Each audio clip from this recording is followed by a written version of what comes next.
I've been having problems starting this car sometimes. I'm assuming it's either the battery or the starter or both. So I bought another starter and the location is right here. So I need to take this airbox out and then loosen that and take that out. I'm gonna do that first and see if that resolves the issue.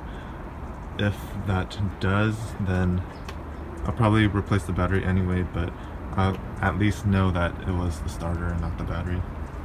The airbox has been removed. The previous owner did not tighten this. I think I'm gonna loosen it and pull it out just so it's easier to get this out. This is the new starter. This is in the same orientation as that.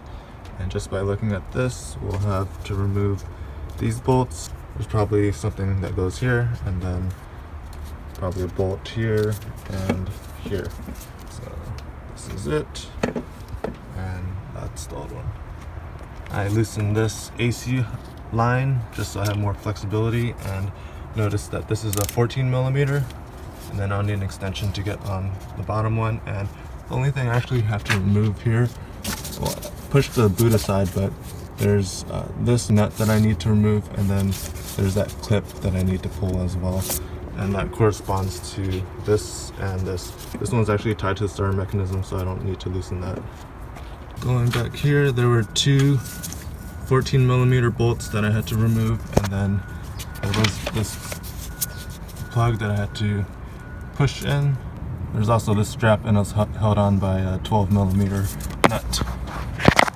Once I had that out, I was able to remove all of this. Just in case you guys are wondering, this is what the inside looks like. Here's a side-by-side comparison of the old one and the new one.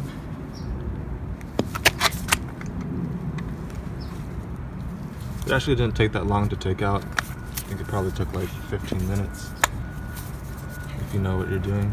The starter has been replaced. So I have this battery starter charging testing thing, and I was able to start the car with the old battery in, so I don't think it's the battery that's at fault. It's probably the starter. But let's do a test and see how it's functioning. So let's do the battery test first. When I did it the first time, it said it was in good condition and needed to be recharged.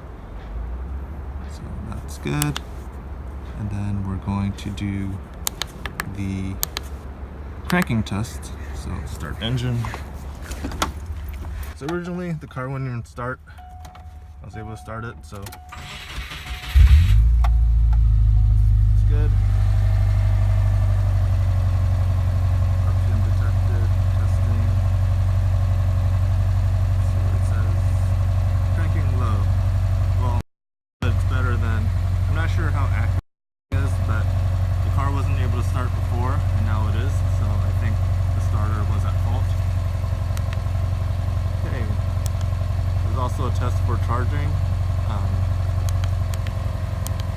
That's not an issue because I know that the battery is charging, so I'm not going to test that, but in case you guys were wondering, we can do that.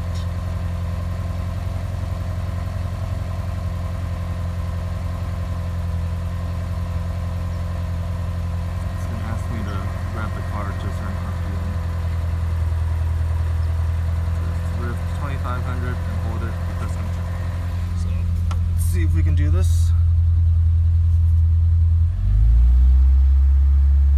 For 5 seconds. Let me hold it at 2500.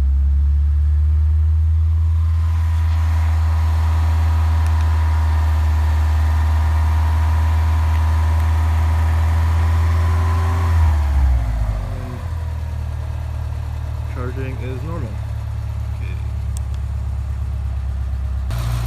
Another way of testing the battery condition is with a multimeter or a voltmeter. Essentially plug it into the battery, and I think you can look up the values online, but I think when the battery's off it should be around 12.8 volts at least, and then when you turn the car on it should be around 14 minimum. And then as you rev the engine it should fluctuate higher, but I don't remember the exact values, but that's a good way of testing it.